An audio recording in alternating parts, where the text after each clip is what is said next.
Halo rakyat pribumi yang suka nonton drakor atau yang suka nonton film pada umumnya. Kali ini kita akan membahas sebuah serial movie yang lagi digandrungi banyak orang, yaitu dari Netflix. Judulnya adalah Squid Game. Nah, Squid Game ini merupakan film yang berasal dari Korea yang berisi cerita tentang permainan anak kecil yang ada di sana. Tapi sebelumnya gue mau ngingetin untuk kalian yang belum nonton filmnya, mending skip video ini karena berisi spoiler. Oke, langsung aja kita masuk ke dalam inti pembahasannya.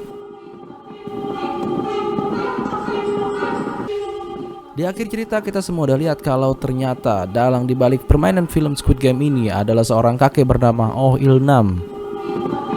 Alasannya sih sederhana, ternyata si kakek ini dan temen-temennya kebanyakan uang dan bingung gimana caranya ngabisin uang. Karena dia bilang kalau dia nggak bahagia dengan kehidupan yang sekarang. Maka dibikinlah sebuah game unik yang isinya kita semua udah tahu, kalau kalah ya mati.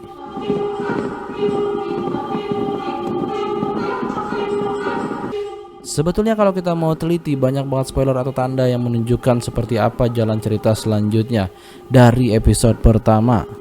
Misalnya digambar pada dinding ini, lampu merah, lampu hijau, gulali, tarik tambang, jembatan kaca, kelereng, dan Squid Game itu sendiri. Yang pertama adalah nomor dari Oh Il-nam ini, yaitu 001. Mungkin saat kita nonton gak ada yang sadar kalau ternyata nomor 001 ini berkaitan dengan penguasaan Oh Il-nam terhadap Squid Game itu sendiri.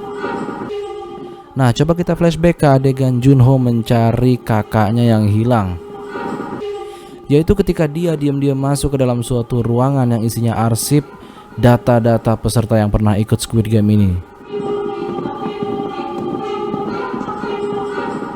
Di episode 5 ketika Junho membuka arsip tahun 2020, tidak ada angka 1, kalian bisa cek, coba lihat.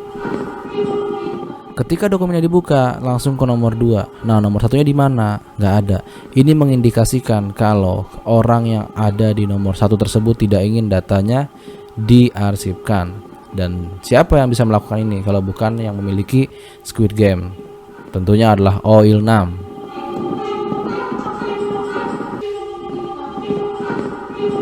Lalu yang kedua adalah pada permainan lampu merah dan lampu hijau. Di game ini ada boneka yang ngomong Mugunwa Kochi Piotsumnida. Dalam permainan ini orang-orang lari berhamburan karena panik. Mereka tidak ada yang tahu kalau yang kalah dalam permainan ini konsekuensinya adalah hilang nyawa, atau bahasa bencesnya metong.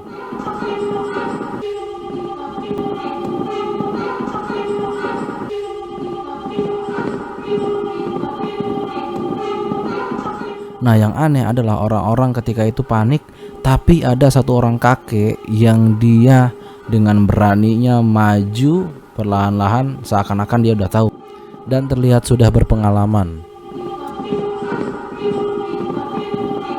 Nah, kalau kalian ingat adegan ketika si boneka mengamati orang-orang yang bergerak, di situ kelihatan kalau kakek ini lolos dari sensor. Coba lihat baik-baik. Yang lain ada cahaya hijau di sekitarnya, sedangkan si kakek ini nggak ada. Seakan-akan ini menunjukkan kalau boneka tersebut tahu atau sudah diprogram yang mana yang tidak boleh ditembak.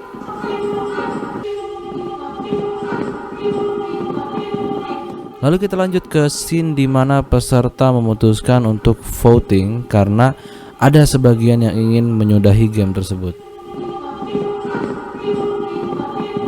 Voting ini dimulai dari urutan 456 atau urutan yang terakhir. Nah, di sini pun gue bertanya-tanya kenapa harus dari nomor terakhir? Kenapa nggak nomor 1 aja gitu? Ternyata sang penulis cerita memutuskan untuk menaruh Oh Il-nam ini sebagai penentu akhir apakah game tersebut dilanjutkan atau diberhentikan.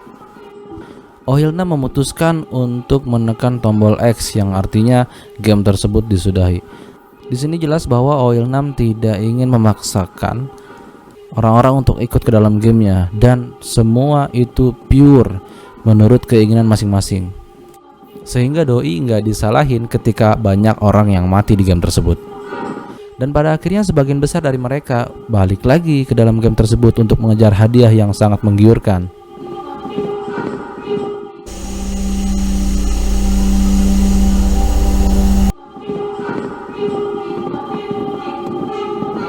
Nah, untuk permainan gulali sendiri sebetulnya di sini gua nggak nemuin satupun tanda mengenai kalau Oh Il-nam ini merupakan penguasa dari Squid Game. Kalau di sini sih sebetulnya lebih kepada perkataan si Oh Il-nam, dan alasannya kenapa ikut game tersebut adalah untuk mengejar kesenangan yang mengingatkannya tentang masa kecil dan dia nggak bisa dapetin dengan seluruh uang yang dia punya saat itu. Menjadi pemain tentu lebih seru dibandingkan dengan hanya duduk di kursi penonton.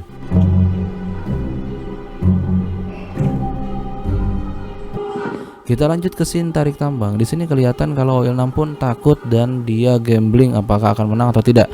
Tapi karena pengalaman yang sudah dia alami selama ini menjadikannya percaya diri untuk mengikuti tarik tambang. Walaupun isi timnya ada perempuan 3 orang dan harus melawan tim yang isinya laki-laki semua.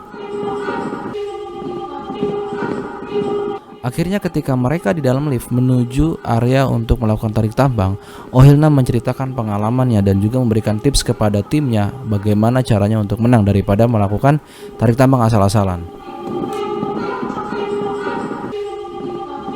Tentu dalam game ini kemungkinan besar hanya dia yang tahu strategi permainan tarik tambang dibandingkan dengan yang lain.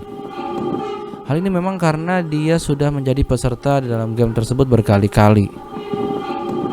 Dan sekali lagi ini hanya teori, tapi tidak menutup kemungkinan kalau memang dia kalah, bisa jadi tidak dipotong talinya. Tapi ya balik lagi, cerita sudah ditulis seperti itu.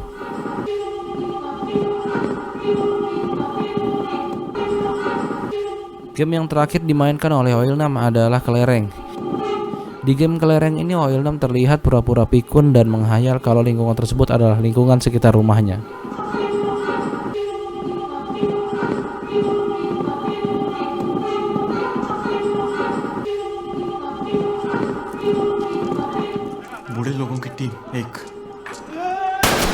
Singkat cerita dia bermain dengan Gi-hun sebagai partnernya, dan karena Gi-hun ini nggak mau kalah, akhirnya dia bodohi Oh Il-nam.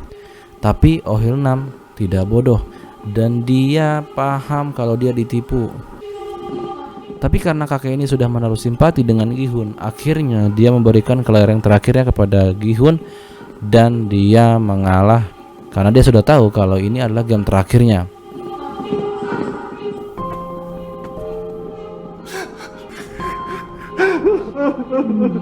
Tapi tunggu dulu, coba lihat apakah ada mayat Oh Il-nam di scene yang ini.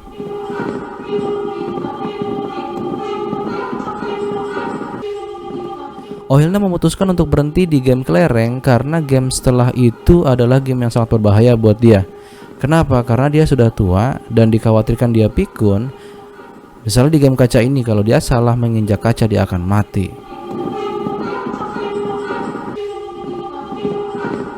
Atau di game yang terakhir ini.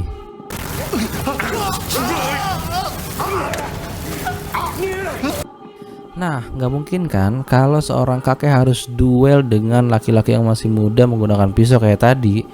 Jadi itulah alasannya kenapa dia memutuskan untuk berhenti di game kelereng, karena itu masih aman untuk dimainkan.